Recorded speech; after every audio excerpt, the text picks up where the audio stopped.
Merci XAP. Très heureux d'être là parmi vous aujourd'hui. Merci aux amis de l'association HEDAP pour cette invitation. Vous savez, Baveno, en fait, c'est des recommandations qui vont tracer un tableau, un cadre de prise en charge pratique, clinique et quotidienne de l'hypertension portable.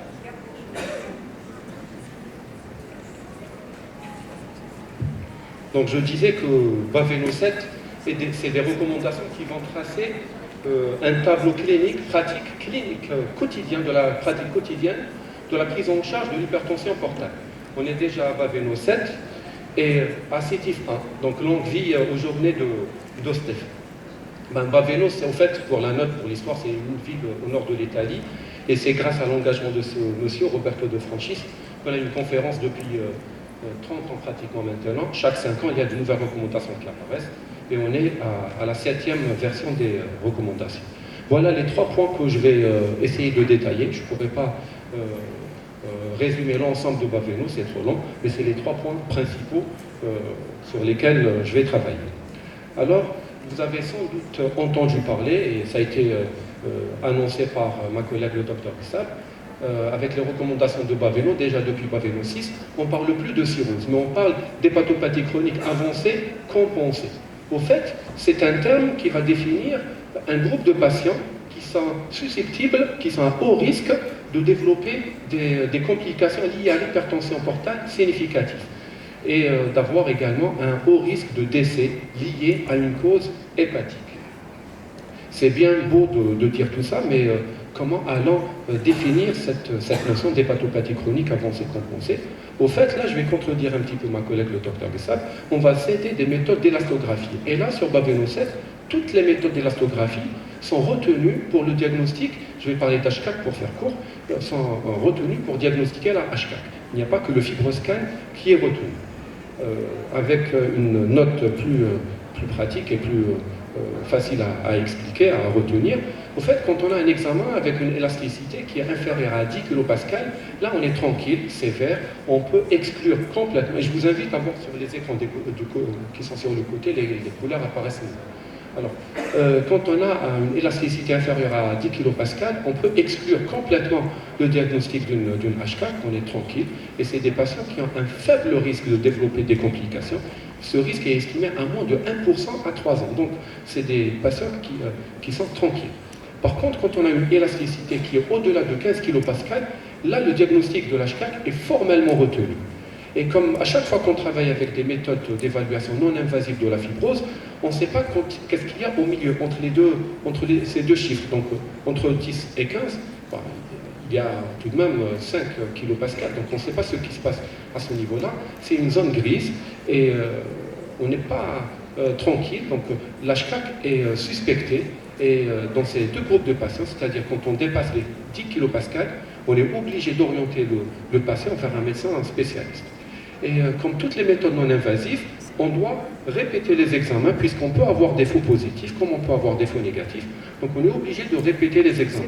Et là, avec les recommandations de Baveno 7, on a pris en considération que les machines d'élastographie ne sont pas disponibles partout. Donc si c'est le cas, on peut utiliser un seul examen par élastographie et un deuxième par un test sanguin. Et les tests sanguins retenus dans cette situation, c'est le FIB4. Il est disponible gratuitement sur Internet et sur certaines applications médicales, l'ELF-score et le FibroTest. Au fait, quand on a une HCAC, l'intérêt, au fait, c'est de dépister par la suite une HTP qui peut être cliniquement significative. Là, je reviens un petit peu sur ce qui était dit avec Baveno 6. Avec Baveno 6, on était surtout dans la prévention du risque hémorragique. C'est-à-dire, je m'explique, on essayait d'identifier un groupe de patients qui n'avaient pas besoin de faire une fibroscopie. C'est-à-dire des patients qui avaient un risque, je dirais, quasi nul de présenter des varices qui étaient importantes, susceptibles de saigner. Et c'est des patients qui avaient des plaquettes qui étaient supérieures à 150 000 avec une élasticité qui était inférieure à 20 kPa. Donc ce genre de patients, on ne leur faisait pas de fibroscopie. Et les autres devaient bénéficier d'une fibroscopie. Avec Baveno 7, au fait, on a changé de vision. On n'est plus dans la situation d'identifier des patients qui ont des varices ou qui n'ont pas de varices, On est là pour traiter directement, pour traiter d'emblée. C'est-à-dire qu'on était dans la prévention de la décompensation. Donc on identifiait des patients qui avaient une HTP qui était dit cliniquement significative, c'est-à-dire qui avaient des varices, et on leur proposait d'emblée des bêta-bloqueurs. La prescription de bêta-bloqueurs se base sur ce traitement, plutôt sur ce travail, où on a retrouvé que les patients qui étaient sérotiques, qui étaient mis sous bêta-bloqueurs, avaient, je dirais, un avantage par rapport à ceux qui ne l'étaient pas. Donc c'est une étude randomisée qui avait pris 200 patients sérotiques compensés, qui avaient de l'HTP cliniquement significatif, mais mesuré par les méthodes invasives. Donc on a mesuré le gradient de pression. On a stratifié les patients en deux groupes, avec bêta-bloqueurs et sans bêta-bloqueurs. Et les patients avec bêta-bloqueurs avaient un risque de décompensation et de décès par cause hépatique nettement mieux, supérieur, plutôt nettement favorable par rapport aux patients qui n'avaient pas les bêta-bloqueurs. Donc les bêta-bloqueurs protégeaient le patient. Et en termes de choix de bêta-bloqueurs, on est plus à utiliser maintenant du carvedilol, puisqu'il est plus efficace et mieux toléré que les bêta-bloqueurs classiques par rapport, dans cette étude, par rapport au propranolol. Donc gardez en tête, carvedilol mieux que le propranolol. Mais comment allons estimer le risque de développer de l'HTP cliniquement significatif? On ne peut pas réaliser des mesures de gradient à tout le monde. Donc là, on va céder des méthodes d'élastographie. Je le répète, toutes les méthodes étaient valides. Donc là, on a deux groupes qui se détachent. Le premier groupe en vert, c'est-à-dire les patients qui n'avaient pas de risque du tout de développer une HTP significative. Et c'est les patients qui avaient moins de 15 kPa à l'élastographie, avec des plaquettes supérieures à 150 000. Le deuxième groupe, c'est un groupe de patients qui ont de l'HTP cliniquement significatif, et ils sont définis par les patients qui ont plus de 25 kPa aux différents examens d'élastographie. Entre les deux, on a ces deux groupes. Un groupe qui avait une élastographie entre 10 et 20 avec des plaquettes inférieures à 110 000, et un groupe de patients qui avait une élasticité entre 20 et 25 avec des plaquettes inférieures à 150 000. Ces patients ont de l'HTP cliniquement significative, mais avec une valeur prédictive positive tout de même un petit peu faible par rapport aux groupes qui ont plus de 25 kPa, mais on ne peut pas les ignorer, on doit considérer ces patients comme porteurs d'un HTP cliniquement significatif. C'est-à-dire, HTP cliniquement significatif, c'est des patients avec des varices susceptibles de saigner. Mais quelle est l'implication pratique, clinique, thérapeutique de ces chiffres? Donc le premier groupe, le groupe SAFE, le groupe en vert, là on ne prescrit pas de bêta-bloqueurs. C'est des patients à surveiller uniquement. Par contre, dans les trois autres groupes, on est obligé de prescrire les bêta-bloqueurs en première intention. C'est-à-dire, on ne propose pas du tout de ligature. Les bêta-bloqueurs sont indiqués en première intention, on l'a vu, le carvedilol faisait mieux que le propranolol. Du coup, on ne fait plus de fibroscopie. Donc si on a un patient qui correspond à ces critères, on ne lui propose pas une fibroscopie, puisque d'emblée, on sait que ces patients ont des varices, et en première intention, on propose des bêta-bloqueurs. La fibroscopie est réservée uniquement pour la ligature ou bien lors d'une complication, c'est-à-dire lors d'un saignement. Et bien sûr, s'il y a une contre-indication au bêta-bloqueur, s'il y a de l'intolérance au bêta-bloqueur, on fait une fibroscopie pour aller ligature et les varices.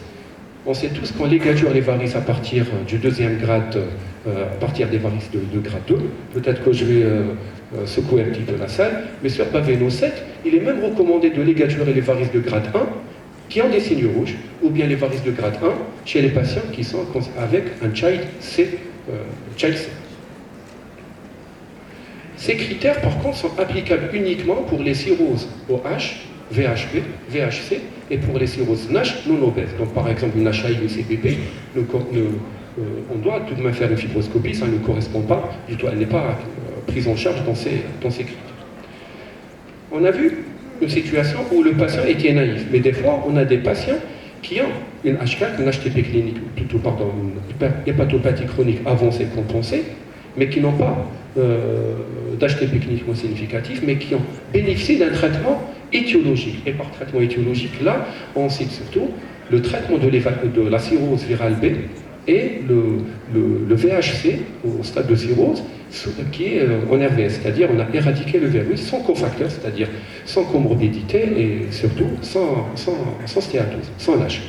Là, on peut appliquer les critères de Baveno 6, c'est-à-dire les patients qui ont moins de 20 kPa avec des plaquettes supérieures à 150 000, on ne fait rien du tout, on sait que c'est des patients qui n'ont pas de varices. Par contre, si on a une élasticité supérieure à 20 ou bien des plaquettes inférieures à 150 000, il y a un haut risque d'HTP, et dans cette situation, on ne peut pas prescrire d'emblée les bêta-bloqueurs, on est obligé de faire une fibroscopie d'abord. La nouveauté avec Baveno 7, c'est ce qui vient. Quand on a un groupe de patients pareil, avec une élasticité inférieure à 12, je sais qu'il y a beaucoup de chiffres, je sais, inférieure à 12, avec des plaquettes supérieures à 150 000, là, on dit que le patient est protégé, il ne présente pas de signe du tout d'hypertension portale, et on peut arrêter la surveillance de l'HTP. C'est-à-dire, on peut oublier le fibroscan, donc on rentre uniquement dans la prise en charge classique de la cirrhose, et par ça, je veux dire, il ne faut jamais oublier le dépistage du CHC. Ce groupe de patients, bon, avec ce groupe de patients, on peut avoir une situation pareille, mais avec des patients qui avaient déjà des bêta-bloqueurs, qui avaient déjà des varices significatifs. Chez ces patients, il est dit qu'on peut proposer une surveillance par fibroscan, et si le fibroscan, par les méthodes d'élastographie, et si l'élasticité était inférieure à 25 kPa, il y a de fortes chances que le patient a fait disparaître son hypertension portale. À ce moment-là, on est obligé de faire une fibroscopie. Et si on ne retrouve pas du